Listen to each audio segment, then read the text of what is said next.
ये भी हो गया कि दुर्गा को प्रकृति भी कहते हैं। अब देखिएगा, पवित्र श्रीमद् भगवत गीता, गीता प्रेस गोरखपुर से प्रकाशित है। जय दयाल गोविंद का इसके अनुवादक है। अब 14वें अध्याय के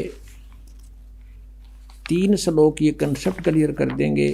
कोड वर्ड है, चारों वेदों का संक्षिप्त वर्णन है ये, बहुत ही शॉर्ट में। अब देखना यहां से, ये है चतुर्दशो अध्याय, 14वां अध्याय, अध्याय 14 और श्रीमद् भगवत गीता।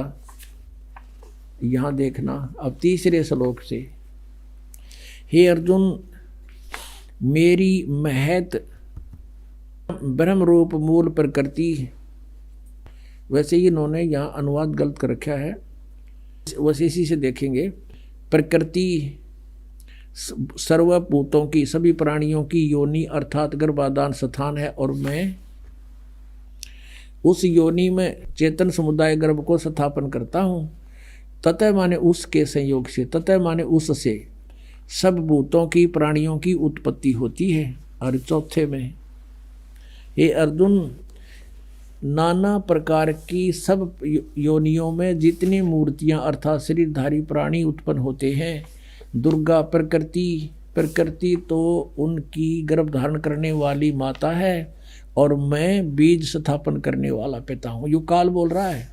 और 5वें में स्पष्ट कर दिया है, हे अर्जुन, सतगुण रजगुण तमगुण ये प्रकृति से उत्पन्न, दुर्गा से उत्पन्न तीनों गुण, रजगुण ब्रह्मा, सतगुण विष्णु, तमगुण शिव जी, प्रकृति से उत्पन्न ये तीनों गुण अविनाशी जीवात्मा को शरीर में बांधते हैं।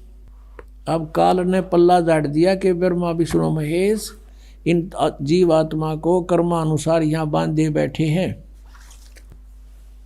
अपने आत्मा ये है, इसको कहते हैं तत्व ज्ञान, और उसको सतगुरु कहते हैं जो सदग्रंथों को अच्छी तरह समझा और समझा दे। और पुण्यात्माओं, सौभाग्य आपका, आप बहुत पहले आ गए इस मालिक के चरणों में। ये पुण्यात्मा जो टोल झुंड के झुंडों नकलिया के फंसे पड़े हैं, उनको जो भी सच्चाई का पता लगेगा, रोएंगे बैठ के कर्माने। अब देख कैसा जुल्म किया इन्होंने हमारे साथ, हम बर्बाद कर डाले इन नालायका ने, अपना कर्म बिगाड़ा और हम काल के जाल में फंसा दिए। पुण्यात्माओं, यहाँ पैर टेकने जगह नहीं रहेगी, वो दिन दूर नहीं है। आज कोई पागल नहीं है। जब हम अपने स्वार्थ के लिए सब कुछ कर सकते हैं, तो क्या परमात्मा पाने के लिए उन नकलियों को नहीं छोड़ देंगे? जिस दिन उनको ज्ञान हो जाएगा, एक भी ढूंढा नहीं पाओगे उनके पास।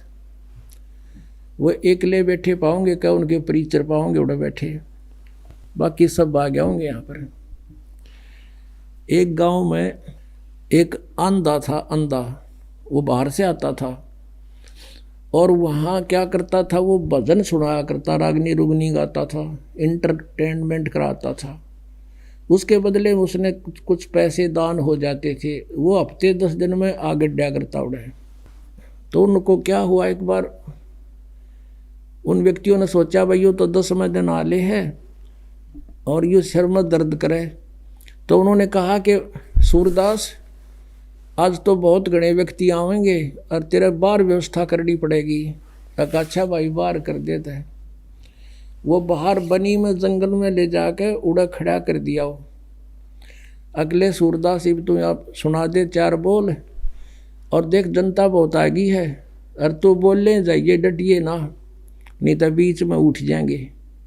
और देख कति सन्नाटा छा रहा है ना, बहुत इंटरेस्टेड है तेरी बात सुन।